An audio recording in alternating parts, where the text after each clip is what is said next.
Hey, what's going on? Captain Paul for the Locker. I appreciate if you guys could drop a like, comment, and subscribe if you're not already. Doing in person because I'm currently on the tugboat. So let's just talk really quick about the couple trades that did come down. So Jacob Markstrom has been traded to the New Jersey Devils for a first round pick in 2025 that's top 10 protected, and defenseman Kevin Bahl. I think this deal makes a lot of sense that the Calgary Flames are not going to be in a situation to be a contender, and New Jersey dealt with a lot of injuries, were ravaged by them, and they needed to bring in somebody to steady the goaltending position. Akira Schmid, not this past season, but the season prior in the playoffs, he kind of had, showed some promise, but there was nobody there for the whole season that was just consistent and good for them. And Markstrom can be up and down, but when Markstrom's on his game, he can be like a top 15, possibly even a top 10 goalie in the NHL. But at his low points, it can be low. But for the Devils, you're at least hoping, if you're looking at a statistic, that he can give you steady enough presence back there that you're like, okay, we're not dealing with guys that are going to have sub 900 save percentages. Are you giving up a lot for a goaltender? Yes, you definitely are giving up a lot for a Markstrom who's got two years left on his deal, I believe. Yes, 2 years left on his contract. His cap hit's not atrocious considering it. I think there was some salary retained. When I look at the deal overall, it makes sense. New Jersey gets what they want. The Calgary Flames are able to get a first-round draft pick that's top 10 protected. And, after that, they'll still have a first-round asset. And a solid young player as well in that deal. I think both sides win in this deal.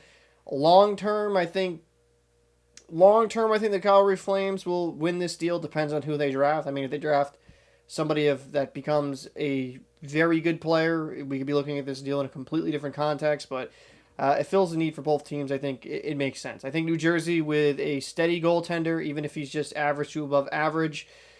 They will be right back in the thick of it in the Eastern Conference. And the next trade that kind of came down is Pierre-Luc Dubois, traded to the Capitals for Darcy Kuemper. PLD has a reputation of being toxic, has a reputation of being a locker room cancer, so it'll be interesting to see kind of how things go there.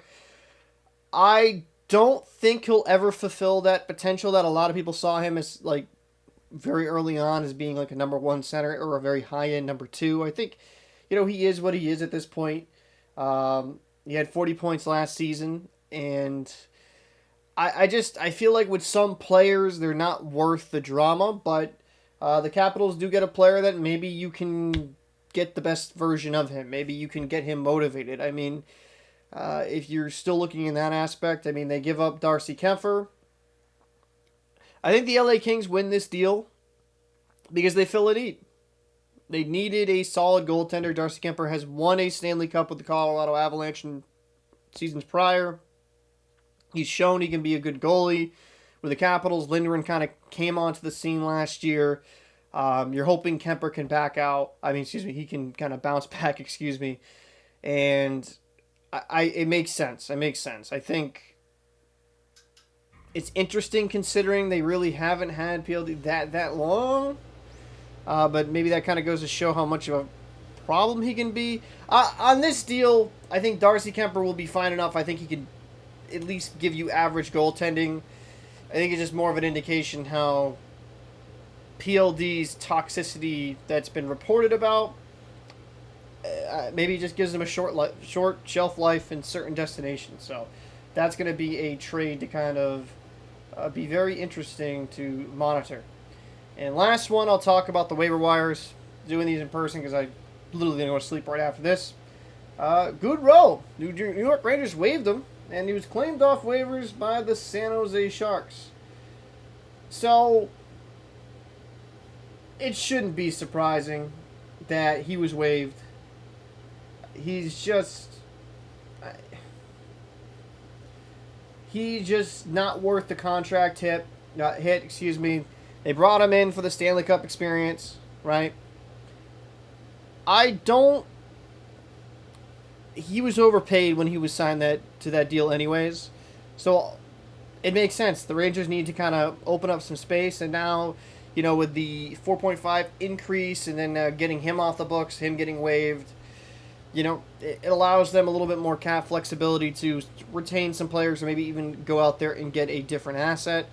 And as for the San Jose Sharks, I mean, they're in a situation where they're not going to be a very good team. They get a veteran. They get somebody that has, from all reports, is a very good locker room guy.